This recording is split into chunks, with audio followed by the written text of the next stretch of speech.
Humans of New York, using visual and verbal and language, rhetoric can generate pathos in individuals. But before I start talking about what that all means, I want to do a basic definition of what is rhetoric and what is pathos. So rhetoric is basically how we assign meaning and attach meaning to arbitrary symbols, some of which may be words, some of which may be images.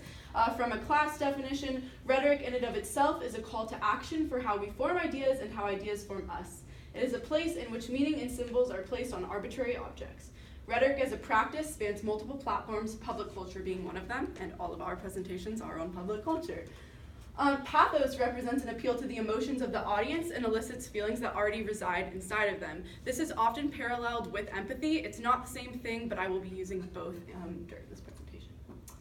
So, Humans of New York. If you haven't heard of what Humans of New York is already, it is a photo blog created by a man named Brandon Stanton in 2010. He actually worked in bonds and lost his job and moved to New York and decided to take fun photos of people that he saw on the street. However, as many of you may know, it's gone from a personal project to a globally recognized blog. So he has over 16 million followers just on his Facebook platform. He's had 4 books published, and he's been represented on Times 30 Under 30. So clearly, Humans of New York and Brandon Stanton has done a lot rhetorically for the world.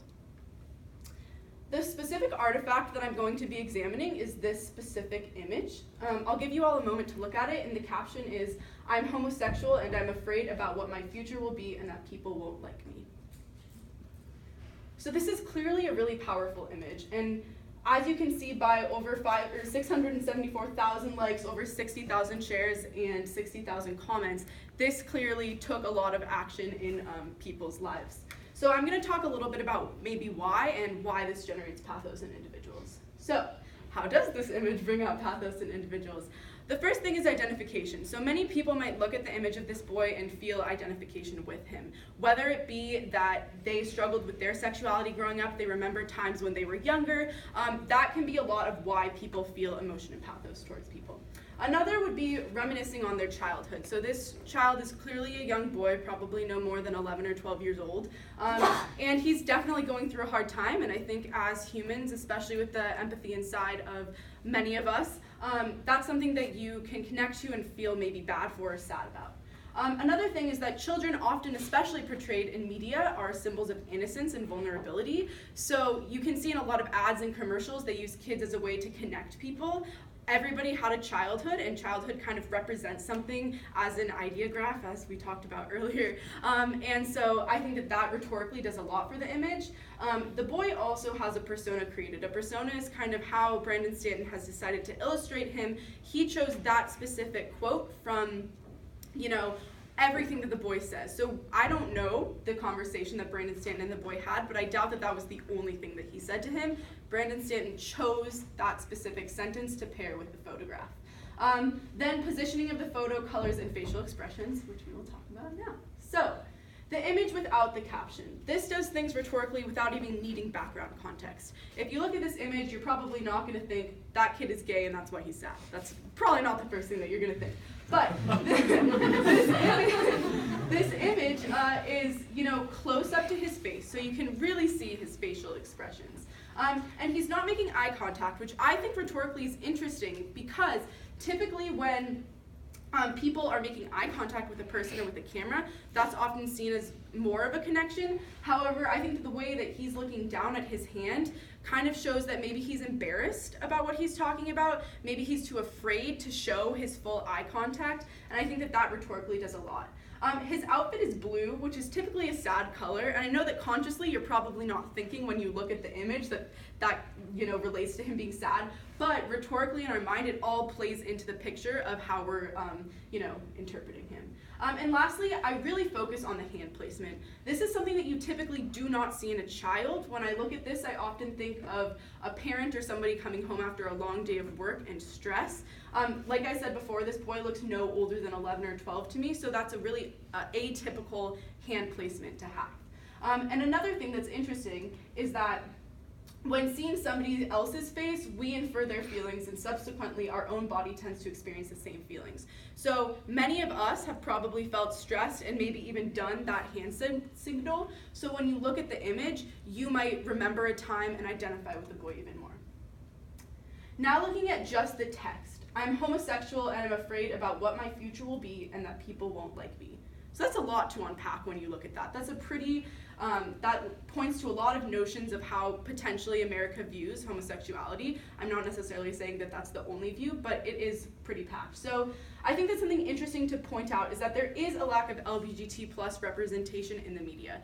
Obviously, this person appears to be a cisgender white male, so that definitely doesn't include a lot of variety of folks. However, he is a child, which I think is really important and we don't see a lot in public culture and media today. So I think that that's something that's really important, is that Brandon Stanton chose to show a young child struggling with their sexuality, which rhetorically does a lot. I also think something interesting that I talked about before is that nothing in the image codes as gay. So there's nothing that he's doing that really appears like what a stereotype would be, which is problematic, a stereotype in and of itself, as if you should look a certain way, but nothing in the image does. So what my hypothesis is that when a human looks at an image, typically people look at the image before they look at the caption. If you see this child, you identify with the boy, and then you read the caption about him being gay, potentially you might have more pathos and empathy towards the child to understand maybe where he's coming from. So critical analyses of how the visual and the verbal work together to represent homosexuality are also lacking. So this is from an article that I read, and I think that this is an important thing to remember, is that it's not represented in the media a ton, and I think that it's important that Brandon Stanton chose to show this image. So this image, as I said before, had global recognition, and notably many people commented on it. So Hillary Clinton said, "Prediction from a grown-up, your future is going to be amazing. You will surprise yourself with what you're capable of and the incredible things that you will go on to do." Ellen DeGeneres said, "Not only will people like you, they'll love you. I've just heard of you and I love you already." Gavin Newsom said, "You are so brave and I'm very proud of you. I understand why you're scared, but all you have to do is look through these comments to see that we are all on your side." Plus 60,000 more comments. Rhetorically, it's politically interesting to see why Hillary Clinton and maybe some other political candidates commented on it, and that would be a whole nother presentation. However, I think that it's interesting to show that she is supporting him, but I also think that the platform of having an online space to be sharing and commenting over issues like this, especially from notable leaders, can do a lot. So now I want to talk about a couple other Humans of New York projects that aim to humanize. Something interesting that happens is that as we are raised, we come to think of certain words associated with other things. So when you think of the word inmate, you might think of a negative connotation, that person broke the law. There's also a lot of problems with refugees and things like that. So some interesting Humans of New York projects that he's been doing recently is photographing certain groups of individuals that might have had, a more negative connotation associated with them, and aims to break that down, or at least that's what I believe he's doing. So the first one is that he went to 5 penitentiaries in New York State and interviewed and photographed different inmates. So this is one that I'm going to talk about. When you first look at this image, if you didn't know that they were inmates, you might just think that they were at work wearing a khaki shirt. So I think that that's something, is it doesn't code as inmate, the man on the left is smiling. But I think that what's amazing is the caption. So it reads, "He is a beautiful person. He always tells me we've got to find a way to win by losing. In the eyes of society, we've lost already. Everybody in here is a loser. We can either be sorry about it or we can keep trying to grow. He's always correcting my Spanish and giving me quizzes. He used to be an engineer, so he's been tutoring me in trigonometry. He's a blessing to me. He's helped me to not be so angry. He's always so happy and optimistic, and I don't know how he stays so positive, because I'm getting out here in 40 months. He's doing life." So that's a really powerful caption with this image. And I think that it aims to show and humanize these folks who, when you first initially look at them and think, oh, they're in prison, you might have a lot of ideas. However, this caption, I think, aims to break down and show that, they also are people who have, amazing qualities within them. Then he interviewed a lot of Syrian Americans for a project, and there's actually a whole book on it. The person that I'm going to focus on here is he did a 7-piece portrait of him talking about his life. He was a scientist, and unfortunately there was a lot of things that happened in his life that were really devastating. He had a tumor, he was displaced and didn't have a home at the time.